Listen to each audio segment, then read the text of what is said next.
So I don't know how many of you have seen the movie Encanto. I'm probably going to spoil it for those of you who haven't. But the theme of the movie is, everybody that shares the stage is a lot taller than I am. That's okay. The story centers around the primary character. Her name is Maribel. And her family, the Madrigal family, are all magical. They all have these magical powers, except for Maribel. She does not have powers. She's just ordinary. And she has two sisters. Her sister Luisa is the strong one, and she can pick up a house and move it. And everybody, anytime they need any heavy lifting, whether emotional or physical, Luisa is the one that carries the load. Until eventually Luisa starts to crack under the pressure of having to carry these big loads. And her other sister, Isabella, is the one that sang this song. And Isabella is perfect in every way. As a matter of fact, she creates flowers wherever she goes. That's her superpower. She creates beauty. And she's perfect and in every way. Oh my God, I just want to get my hands on the baby. She is perfect in every way, and as a result, her and Maribel don't have the best relationship. Maribel has an amazing relationship with everybody. As a matter of fact, it turns out that her superpower is love, is connection, is the ability to bring out the best in others. But there's this separation between her and Isabella, because Isabella seems like, she's had flowers coming out of her tushy since she was born, and that perfection has created this separation. Until perfect Isabella, who is, just happy and beautiful and perfect and lives this charmed life, gets angry. And when that emotion of anger comes out, all of a sudden she creates this cactus. And it's spiky and it's ugly, and it is not the flowers that she has created. And she is absolutely enamored by what she has been able to create, that this something different, something new, has been created by her. And that's the moment where this song happens. And it's the moment where in that imperfection, in her quest to find out what else has been living inside of me, I've been so focused on this perfection, and now that this has come out, what else is there, is also the moment where Maribel and Isabella have their first real connection.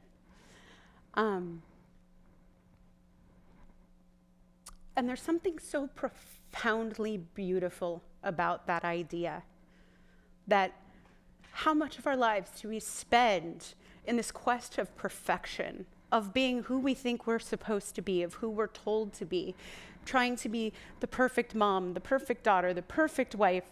This also applies to men. You can be the perfect dad and perfect husband and perfect whatever, perfect employee, perfect boss. And in that quest for perfection, there's this something inside sometimes that gets sort of shut down and pushed down. How I'm sure there are many people in this room who were told that they shouldn't pursue being an artist because you can't make a living that way. You need to go to college and get a business degree. You can paint for funsies, but you need to go out and get a real job. So last week, or the week before, I had the honor of going to the Anton conference with Dr. James and Dr. Rick Tamlin.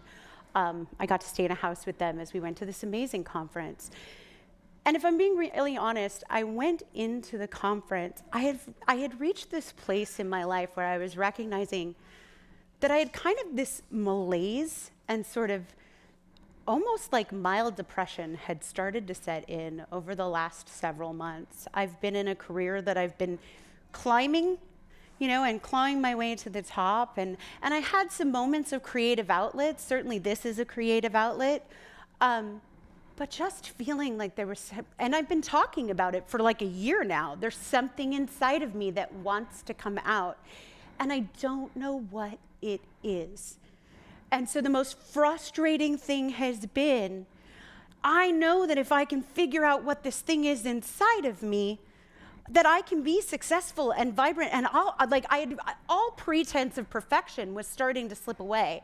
I didn't need it anymore, but I didn't know what was inside of me to replace it with. I wasn't afraid of failing. I was afraid that I would never find something that I was so passionate about that success was assured. And so I walked in candidly to that conference. I hate my job, and I hate corporate America, and I hate America, and I hate politics, and I hate humanity, and I want off the ride. I just want off the ride. I want to just be. She gets it. She gets it.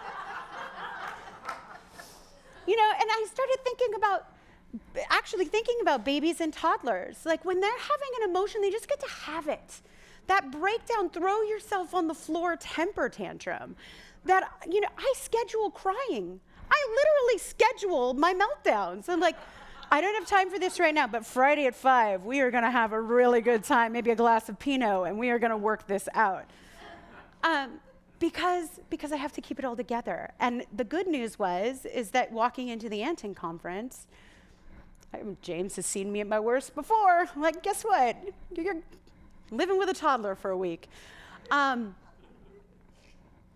just wanted off the ride because there was that inside of me. There was this stir. There's been this stir of wanting something more, and I didn't know what it is.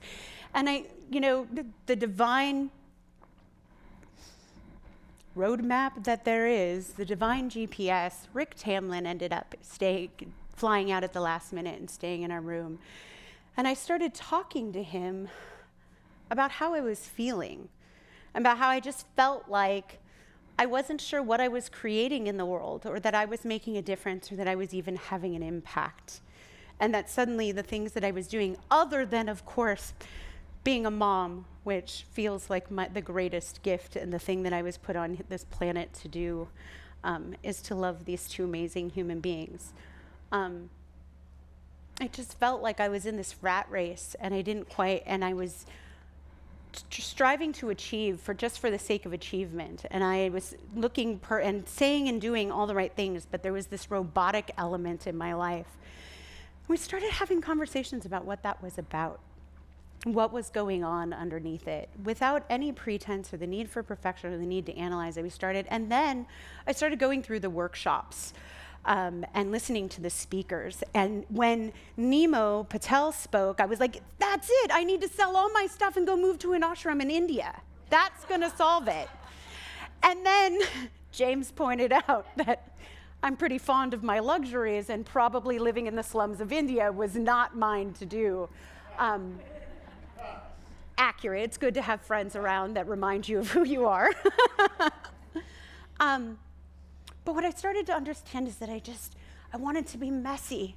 I wanted to start stirring things up and causing trouble. And I was starting to finally get it. And then I did the 5 questions. Dr. James was a keynote speaker on Wednesday night. And as I was sitting in the 5 questions, one of the questions is, why am I here? And that's got many levels, right? Why was I at the Anton conference? But when I got quiet and I heard, why am I here? What came through is that I'm a boundary pusher. I push the status quo. I was put here to question the status quo and push boundaries. And if I was honest, I've done very little of that. I mean, I've tortured Dr. James a lot, and that's been a good time. It definitely pushed some GTC boundaries. And I've definitely pushed, the boundaries of what it means to be a woman in business and what it means to be a leader, and definitely pushed boundaries with my comedy and things like that. But have I really been living that life's mission, that inside calling to push boundaries? And the truth was, the answer was no, I haven't. There was that inside of me that was saying, I need to be set free. All of a sudden I was inspired, and I was realizing, I want to be messy. I want half the world to think I'm a genius and the other half to think I'm batshit crazy, pardon my mouth. And I don't live my life that way because there's this veil of perfection. I'm so worried about making roses and so scared of making the cacti. I love the word cacti. I'm so afraid. and have had so much fear. But what happened as I started to clear away the malaise and the sort of like low-key just boredom that had set over is I was like, let me out. I want to be unbridled in my passion. I want to be messy. I want to be ugly. As a matter of fact, when I did the treatment this morning, I was like, we're going to do it. It's going to be ugly and messy. And Audrey was like, I've never heard anybody use the word ugly in a treatment before. And I was like, I'm a boundary pusher. We're testing the status quo. So she says in the song, what could I do if I just grew what I was feeling in the moment? What could I do if I just knew it didn't need to be perfect? It just needed to be, and they'd let me be. So the title of my talk today is Let Me Be. Because the truth is that there is this creative force, this energy that's inside of all of us that is dying to get out, that is dying. It is in our very nature. Ernest Holmes says, we are chemists in the laboratory of the infinite. What then shall we create? He says there is that within which knows what to do and how to do it, and it compels me to act on what it knows. I have been the one stifling myself. It wasn't corporate America, it certainly wasn't politics, and it's definitely not humanity. We teach oneness, people, and I'm like, it's humanity's fault. I was stifling that inside of me. I love this image when Dr. Lori sent it to me. That's exactly how I felt.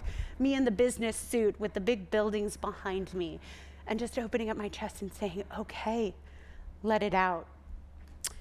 And when I started to acknowledge that, amazing things started to happen. I had the opportunity to speak at the Anton Conference, which was an amazing gift and a real honor. And I started having those honest conversations. And Rick Tamlin is somebody that puts people out into the world as a career. It's what he does. And he said, you're a leader. There's a message inside of you. There's a book inside of you. Started having conversations about that. And then the book title came. I can't wait to tell you, but it's not appropriate for the stage. Although,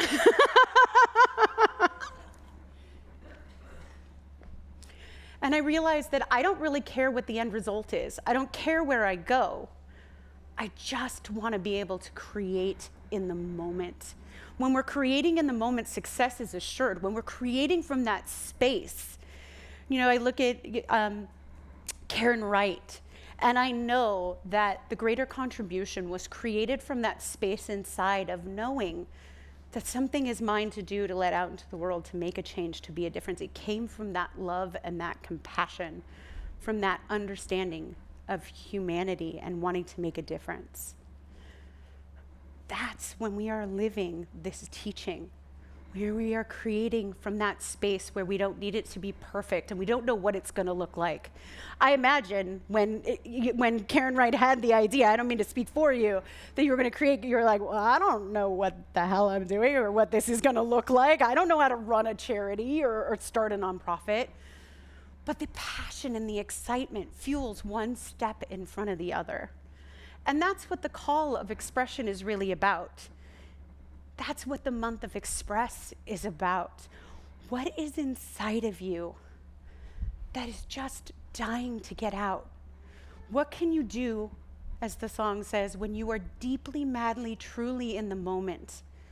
What can you do when you know who you want to be is imperfect? It's time that we let our life force out. It's time that we stop holding back our light and keeping it at bay and stifling it down and shoving it down by all of the ideas of who we think that we're supposed to be. Some of you are going to think I'm irreverent and I'm kind of sucky as a minister. I'm got to be okay with that. I have to be okay with that.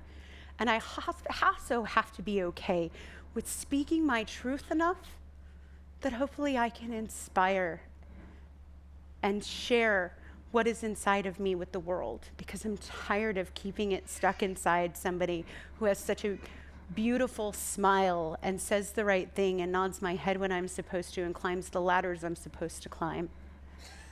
So there's 2 weeks left of Express Month. And I invite us to let our life force out. Stop putting out your own light. Get messy, get ugly. Make a really ugly painting and post it on Facebook. Dance in your underwear, sing terribly. I'm doing it. I did not do the oohs and ahs out of respect for their gorgeous voices, but I'm up here willing to do it. And that's what I think the month of Express is about. It's about I don't know where I'm going, and it's exciting rather than scary. I don't know what I want to be when I grow up, but I know that sometimes I want to have a toddler-sized temper tantrum, and I want to let that be okay. Who's with me?